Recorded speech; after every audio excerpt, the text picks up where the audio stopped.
So we're talking about the U.S. presidential election. It feels like the biggest event, all eyes on it, everyone talking about huge changes coming.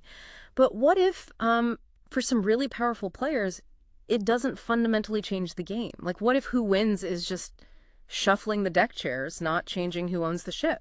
It's a fascinating thought, and actually it lines up pretty closely with what BlackRock's CEO Larry Fink said. Hmm? He basically stated quite openly that it really doesn't matter who wins the election because, from Wall Street's perspective, both Trump and someone like Kamala Harris would likely be, well, good for business. Wow. Oh, man. Yeah. So our mission today in this deep dive is to really unpack that. How can a company like BlackRock feel that way? We're going to look at just how enormous BlackRock is, its influence, which often flies under the radar on politics, on your everyday life, and what it all means to have this much financial power concentrated in one place. We'll be pulling from financial reports, news investigations, academic work, the whole lot. Okay, let's get into it then. Just how big is BlackRock? I mean, the numbers must be staggering. Oh, they are. We're talking about a real giant here. As of 2024, their assets under management AUM, it's somewhere around 11.5, maybe $11.6 trillion. Trillion with a T. Trillion with a T. And to give you a sense of the growth, back in 1994, they had about $53 billion. Okay, still a lot, but compared to trillions. Exactly. So from $53 billion to over $11.5 trillion by 2024. That works out to a compounded annual growth rate of about 20% every year for 30 years. That's incredible growth. What fueled that? Well, a few key things. Going public in '99 helped. Then big acquisitions, like Merrill Lynch's investment arm in 2006 that almost doubled their size overnight. Yeah. And then in 2009, they bought Barclays Global Investors, which crucially included the iShares ETF business. That really cemented them as, the leader. Okay, $11.6 trillion. That number is hard to wrap your head around. It is. And here's a really important point to understand about that number, that AUM. It's not money BlackRock owns. It's not their cash. Right, it's managed money. Precisely. Yeah. It belongs to their clients. Think huge pension funds, university endowments, maybe your own retirement savings plan, your mutual funds. They manage it for those clients. If the clients, like, say, a pension fund, needs the money back, BlackRock gives it back. That's a crucial difference. Sometimes you see comparisons like BlackRock's AUM versus a country's GDP, right? Yeah, and those comparisons are usually flawed. GDP measures what a country produces in a year, its economic output. It's not the same as total wealth or assets. Just for context, the total assets in the U.S. are estimated at something like $269 trillion, with a net worth around $124 trillion. So way, way bigger than BlackRock's AUM. Even, countries like Canada, maybe $12 trillion in net assets, or France around $20 trillion. They have more actual national wealth than BlackRock manages. Got it. So huge, but it's managed money, not owned money. Yeah. But still, managing that much gives them enormous influence, right? Absolutely. And they aren't alone at the top. BlackRock is part of what people call the Big Three. The big three. Who else is in that group? Vanguard and State Street.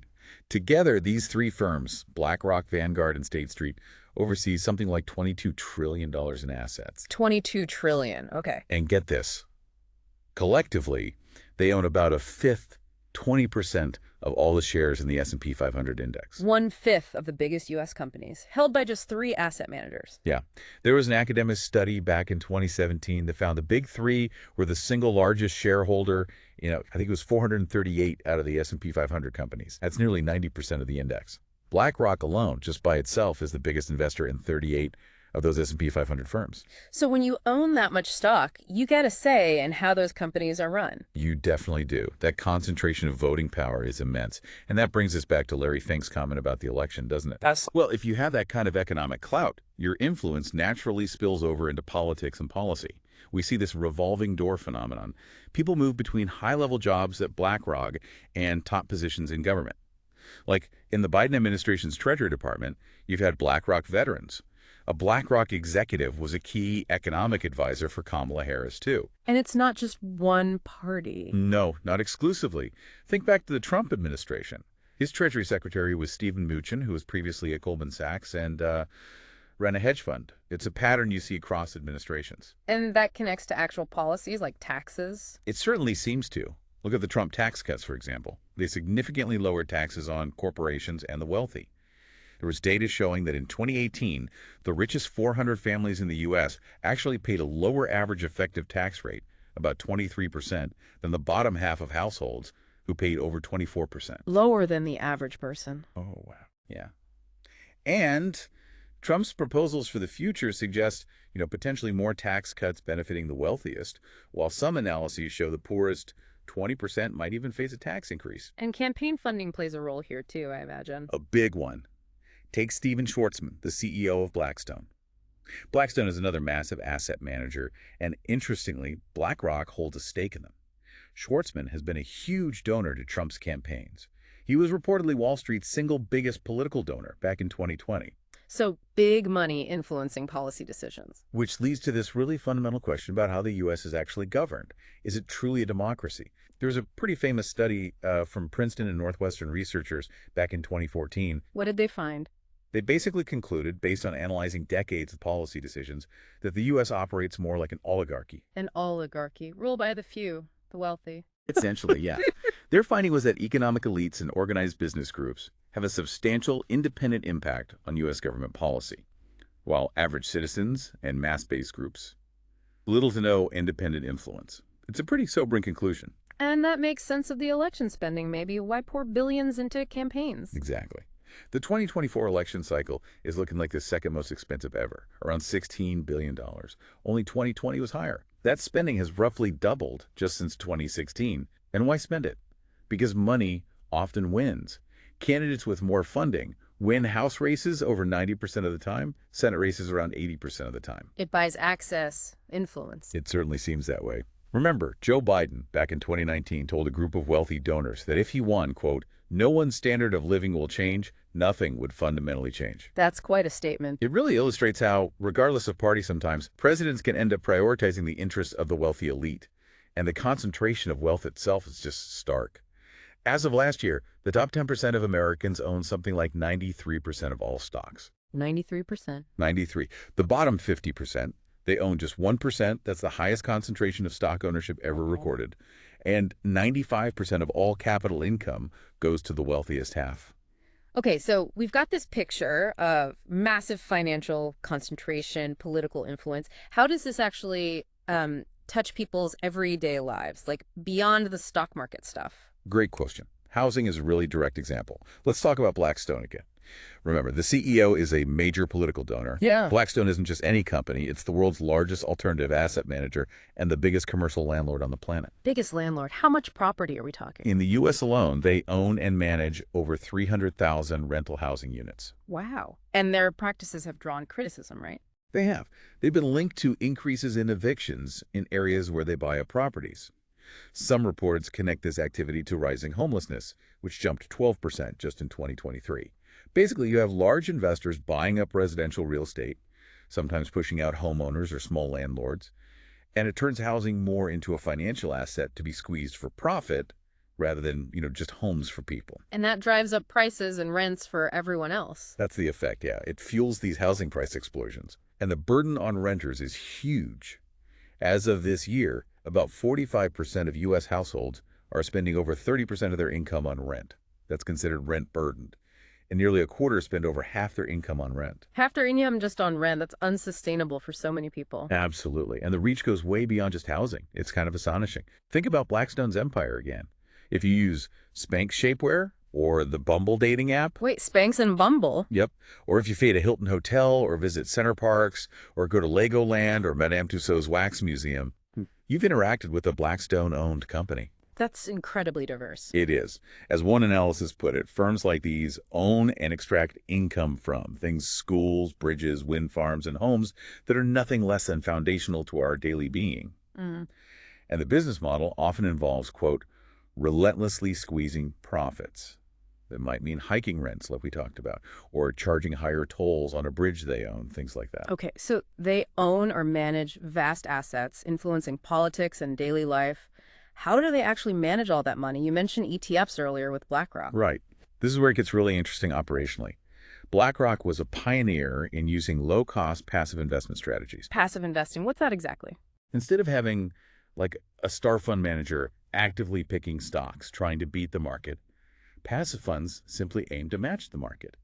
Or a specific index like the S&P 500. They just buy all the stocks in the index in the same proportion. It's often highly automated, sometimes using sophisticated AI systems. BlackRock has one called Aladdin. It's much cheaper to run than active management, And maybe surprisingly, over the long run, these passive funds have often outperformed most active managers. Cheaper and often better results. Sounds like a win-win. For the investor, maybe. But it raises some tricky questions about the market itself. How do these passive funds, despite being efficient, potentially undermine what we think of as a healthy investment market? How so? Well, think about it. If BlackRock owns, say, huge chunks of both Walmart and Amazon, their stakes are so massive they can't easily sell off shares if one company starts doing poorly or has bad management. Selling such a large block of shares could wreck the whole market, as some put it. They can't really punish bad managers by voting with their feet and selling. So, in a way, they become new permanent owners. Stuck with the shares, almost. Kind of, and it changes the dynamics. One observer described financial markets, which used to be this cacophony of diverse actors, all betting differently, becoming more like a crowded room where one or two people have a megaphone. The big three controlling the conversation. In a sense, and this leads to this concept of common ownership. That's when a single shareholder, like BlackRock or Vanguard, owns significant stakes in multiple competing firms within the same industry. Like owning shares in Coke and Pepsi, for example. Exactly. And studies suggest this common ownership can lead to anti-competitive effects. Why? Because if you're BlackRock and you own big chunks of all the major airlines, for example, is it really in your best interest for them to engage in brutal price wars that hurt all their profits? Maybe it's better for your overall portfolio if they sort of implicitly collude or merge, keeping prices higher. It can create a situation that's almost equivalent to an economy-wide monopoly. That's a powerful idea. Is there evidence this is actually happening? There's empirical evidence pointing towards increasing centralization in global capitalism.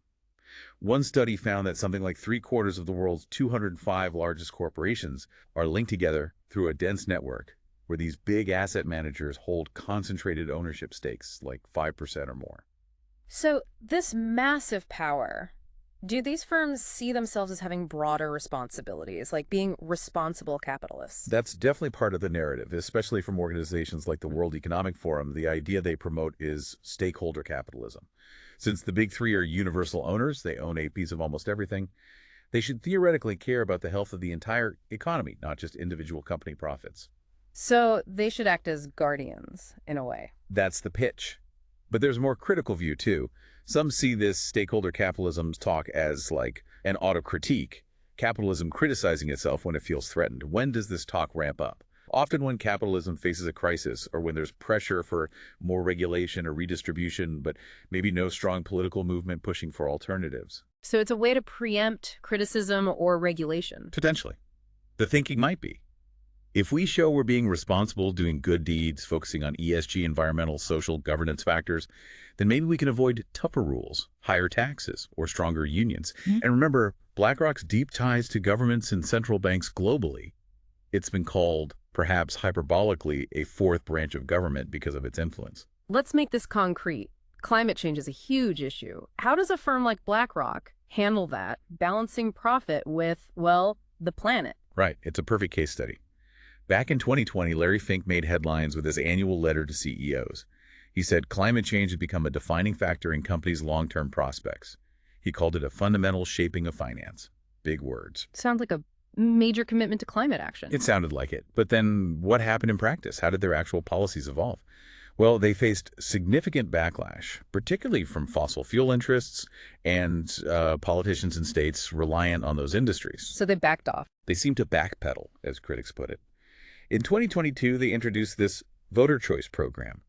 This allows some large clients to direct how BlackRock votes their shares on certain issues, including climate resolutions. Giving clients control sounds good. No. On the surface, maybe, but critics saw it as BlackRock finding an excuse to abdicate responsibility, basically letting them off the hook for pushing companies harder on climate. Then, more recently, their summer 2024 decarbonization policy came out. It does some things, like considering Scope 3 emissions, those indirect emissions, up and down the value chain. Okay, that sounds more comprehensive. It does. And it assesses alignment with the 1.5 degrees Celsius warming limit from the Paris Agreement. But the core criticism remains. The policy still seems focused on governance-based processes and just improving disclosures, getting companies to report more. It doesn't really require companies to adopt specific climate strategies or set comprehensive targets for cutting emissions. So more talk than action, critics would say.